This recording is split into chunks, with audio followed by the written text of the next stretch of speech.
Bones tardes, amics meus tots. En el dia anterior, ja fa uns quants dies, vam parlar dels... crec que vam parlar dels marines, nous, dels tau i de les estratagemes. Hem deixat passar uns dies perquè s'acumuli una mica la informació i poder fer un vídeo així una mica més farcit, una mica més xitxa. I avui toca parlar de les reserves, els vehicles, i també parlarem sobre un question and answers, preguntes i respostes que ens han fet avui i que crec que és molt interessant repassar tot el que ha sortit d'aquests questions and answers perquè té coses molt sucoses. Us posaré els enllaços en la descripció perquè us seguiu sense cap mena de problema i anem a començar. Començarem amb les reserves, que ja les tenim aquí. Les Tactical Reserves. Molt bé. Què ens comencen a explicar aquesta gent? Doncs que hi ha uns canvis fonamentals de la manera com funcionen. Per començar, no qualsevol unitat podrà ser posada a reserva, o sigui, la majoria sí que ho podrà fer, però que, diuen que la majoria estarà posada a sobre de la taula. O sigui, començarà en taula, les unitats començaran en taula. El que vol dir que contribuiran en el torn. No vull traduir literalment, per tant, anem avançant. Llavors comença comentant, per exemple, que ja hi haurà unitats que podran unir-se a meitat de la partida. Ja no hi haurà la regla universal Deep Strike, que era el despliegue ràpido, tampoc hi haurà el flanqueo. Ara segurament les unitats tindran les seves maneres particulars d'entrar, que pot ser que estiguin en la llista o pot ser que sí que hi hagin regles universals com el teleport o coses d'aquestes. Però bé, aquí ens expliquen que sí, que els Terminators, els Termis, tindran el teleport que tenien, el Cool Gen Stealer l'emboscada, per exemple aquí ens donen un exemple del Trigon. El Trigon fa com un túnel subterrani on hi poden haver unitats i després en el torn que decideixi, a partir del primer crec que és, pot sortir, llavors tenen unes regles d'aparició, apareix també la unitat i fiesta. Per què fiesta? Doncs perquè poden assaltar. I això ho veurem, això ens estan dient que ho veurem. Veurem unitats que poden desplegar i assaltar.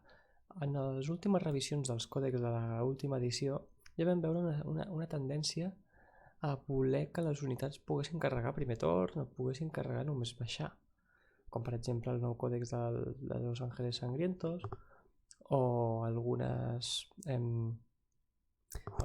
regles d'aparició es podia donar el cas que el Culto Gen Stealer podia també amb les seves regles de l'ambush també podien carregar en el primer torn, i ara aquí ja veurem que serà bastant universal. Aquí per exemple amb el Trigon té el hàndicap de que haurà de desplegar 9 polzades a 9 polzades de qualsevol enemic, el que voldrà dir que hauran de carregar i hauran de treure un 8. Recordem que a una polzada ja estàs travat, per tant, si estàs a 9 polzades, traient un 8 i et quedes a una polzada, per tant, ja estaries travat. O sigui, ja ho tenen bastant calculat perquè amb 2 daus treure un 8 és més o menys un 50% o alguna cosa així. Llavors, la càrrega tindrà les seves coses bones, coses dolentes. També vam llegir que si queies de despliegue ràpido i assaltaves, tenien un bonificador als que feien foc defensiu. O sigui, estan buscant fórmules perquè no sigui tot molt over, molt vinga, va, baixo i t'assalto i s'ha acabat. O estan buscant fórmules perquè no sigui tan bèstia. Molt bé, aquí us expliquen el que ja us he explicat. Tactical Reserves. Aquesta és una norma que només estarà per al joc competitiu. Aquesta norma el que et diu és que com a màxim la meitat de les unitats poden estar en despliegue ràpido, en reserves, perdoneu. Això és el que intenta evitar, són aquests exèrcits que tenien quasi tot amb reserves i llavors la partida era una mica així. Això es podrà continuar fent amb partides obertes o partides transfundístiques, partides d'aquestes escenaris, però el que és competitiu haurem de complir aquesta norma. Sí, bàsicament diu això, no sé si diu alguna cosa més. Vale. Ah, sí, i també diu que tot el que no hagi entrat a partir del tercer torn comptarà com destruït. Molt bé. Aquí us expliquen doncs, per què ho han fet. S'estalvien aquí els extrems casos de joc competitiu, de tindre tota una Deathwing de Terminators en reserves. Molt bé. I això seria el tema de les reserves. Aquí tenim tema de reserves. Finiquitau, tau. Molt bé, doncs ara parlarem dels vehicles. Vehicles. Sí, vehicles. Ja vam veure que els vehicles tindrien un perfil molt semblant a la resta de miniatures. Però què ens sobta aquí? Què ens pot sorprendre? Que tenen una quantitat d'atacs, que tenen una habilitat per impactar cos a cos, una habilitat d'armes. Això què vol dir? Doncs que pots carregar amb un vehicle, no cal que hagi de ser un Dreadnought, pots carregar amb un Rhino, pots carregar amb un Land Rider, i per representar la hòstia que et fot, clar, té molta força un Land Rider. Aquí per exemple estem veient un Annihilation, no ho llegeixo bé, Barge o alguna cosa així. Bueno, això és una cosa dels Necrons, per lo que diuen aquí, em sembla. Sí, dels Necrons, Annihilation Barge, que com podeu veure impacta a 6, però si t'enganxa et fot força 5. Veurem com s'aplica això amb els Rhinos, amb els Land Riders. Jo m'imagino que potser un Land Rider sí, costa una mica potser que t'impacti, però si t'impacta igual et matxaca perquè és una força brutal. I doncs això per voler evitar-se regles especials com la brutalitat corazada o coses d'aquestes xungues, o el fet, per exemple, de xocar, d'intentar fer allò, com es diu, xocar un tanc contra un altre, que també tenia unes normes i no sé què. Ara ho han fet molt més senzill, ara és com carregar amb una miniatura. Per tant, molt bé Games Workshop per intentar simplificar-ho, però alhora fer-ho bastant tàctic i bastant lògic. Jo m'ho crec que un tanc pugui carregar a una unitat. Tingui un número d'atacs, tingui una força determinada i tingui una probabilitat d'impacte. Molt bé. Aquí ens diu, per exemple, que generalment els atacs tindran una probabilitat baixa d'impactar, com a 5 o a 6, però una força molt alta, perquè si t'aixafa un Land Rider no ho expliques, o no ho hauries d'explicar. Molt bé. També, diuen que els hi afecten també les regles de moviment com si fossin miniatures, inclús l'advancing, que és aquell moviment que es fa a més del moviment, l'únic que després no pots disparar és com el correr, que es fa a la fase de moviment. Ells disparen com qualsevol altra miniatura també, exceptuant que si disparen armes pesants crec que no tenen el menys 1, és el que diu aquí. I, el del tank shock és el que s'estalvien. Podent fer càrrega, ja no cal tank shock. Molt bé. Alguna cosa més? Això estan dient que això ajudarà a poder coordinar infanteria i tanc i que puguin ser una mica més com una pinya.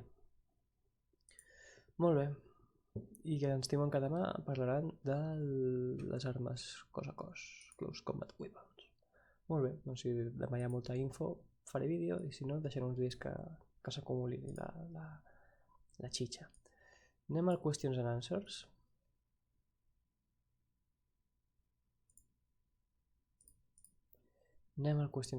Aquesta pàgina no és de Warhammer 40.000, és la de Nafka.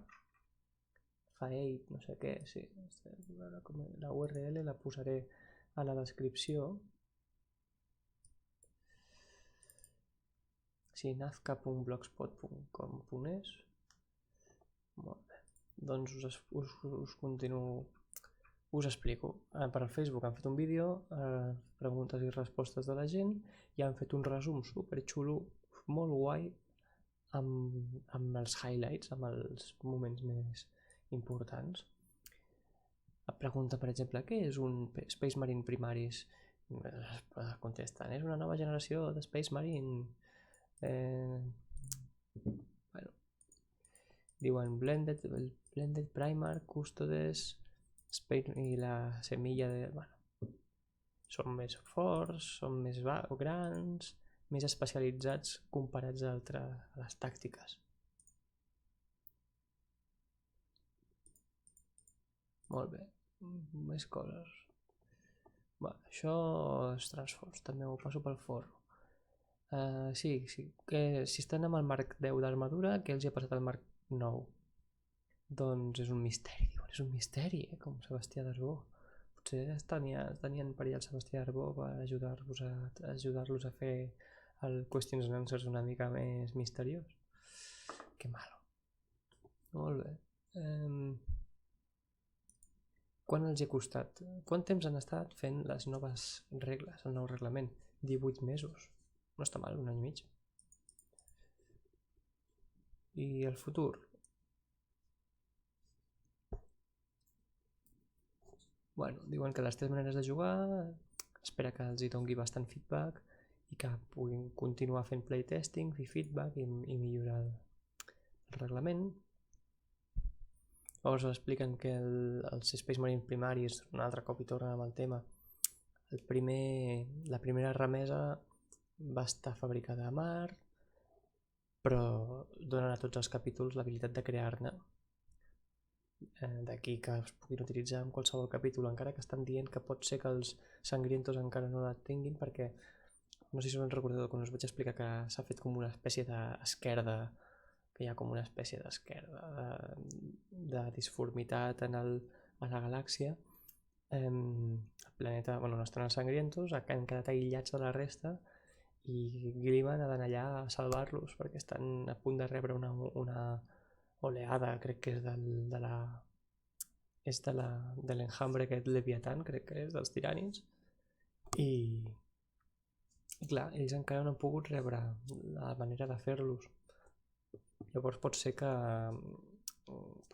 quan avanci una mica el Transforce puguin fer-ne, o pugui fer-ne poques unitats, com si fossin els reforços que arriben. O sigui, té pinta que els sangrientos no puguin tindre primaris allà a saco, que tampoc em desagrada la idea. Molt bé. Sí, diuen que tenen el sentiment, la sensació de que el dispar pot ser més fort que l'atac cos a cos. I diuen que no, que el cos a cos és més fort que abans, és més heavy que abans.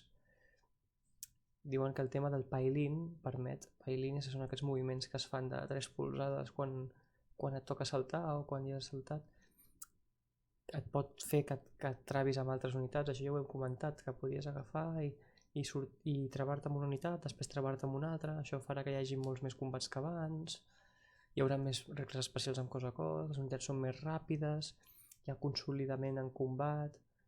Diuen que el cos a cos realment agafarà molta importància.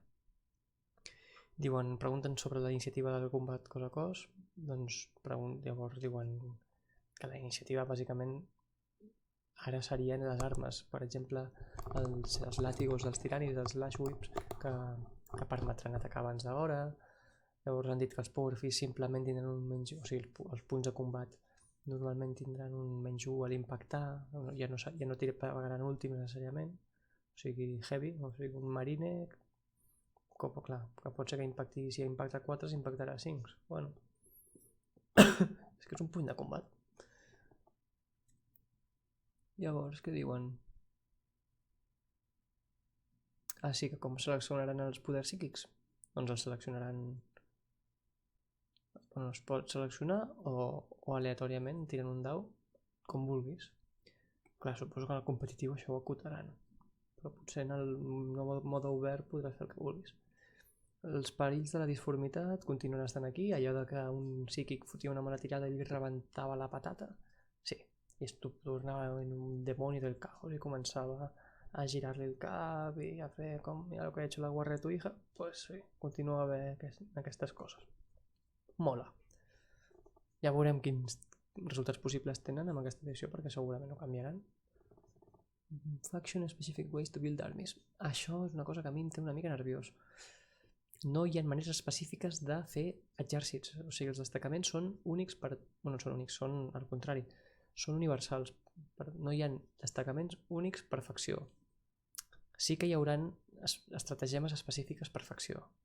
Com que, per exemple, els punys imperials tindran estratagemes per carregar-se edificis, o els cicatrius blanques tindran estratagemes per pagar i fugir, coses d'aquestes.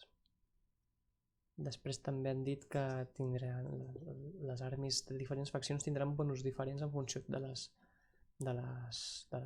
l'exèrcit també. O sigui que sí que li donaran una mica de personalitat, però el que és la formació d'exèrcit, el destacament d'armes combinat o els attachments, els destacaments, són iguals. Ja veurem a veure com surt això, però de moment a mi això no m'agrada. Molt bé, em tornen a dir aquí que no hi haurà exèrcits amb tot càpsules de desembarco, no, en el mode competitiu no, però en el narratiu sí que es pot fer, com ja hem comentat abans. Els transports poden agafar diverses unitats, té lògica perquè si no com pots transportar una unitat i un quartel general, un personatge independent. Si ara sí que no els pots unir, doncs aquí tenim la resposta. Però és que a part podràs tindre amb un Rhino 2 unitats de 5, coses diferents. Això està bé, és interessant. Molt bé, els personatges com poden evitar els franctiradors amb les esquadres de mando. Les esquadres de mando, algunes tindran habilitats per poder fer que el personatge els hi dirigeixi ferides. Les Grab Weapons si tornaran a ser tan overs com abans. Diuen que continuen sent tan bones com sempre, però la diferència és que no les milloraran i totes les altres sí que les estan millorant. Per tant, aquí hi haurà, en comptes de nerfejar, el que han fet és bufar una mica la resta.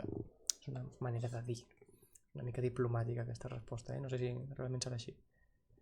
Les salvacions invulnerables són similars que ara, les ferides, com s'assignen les ferides, es torna al mètode antic de que el jugador propietari de les miniatures decideix on van les ferides, ja no és allò de la miniatura més propera, ens evita una altra sèrie de fulleries.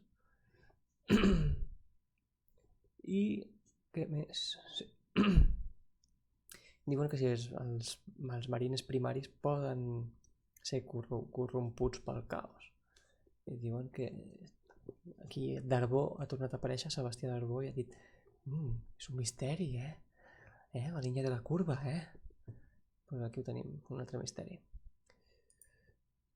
Llavors diuen que els Tactical Marines, en comparació amb els primaris, són més flexibles, són all-round units, són unitats que poden fer servir per qualsevol cosa, però les unitats de primaris marines seran molt més dedicades. Llavors... sí, ens diuen que sí, hi haurà algun primarca nou i diu que sí, que hi haurà un que crec que era el Mortarion, perquè diu a Cowlet One may be on its way soon. O sigui que crec que era el Mortarion, perquè el que havia de venir. Sí, perquè Cowlet... Bueno, doncs això és tot.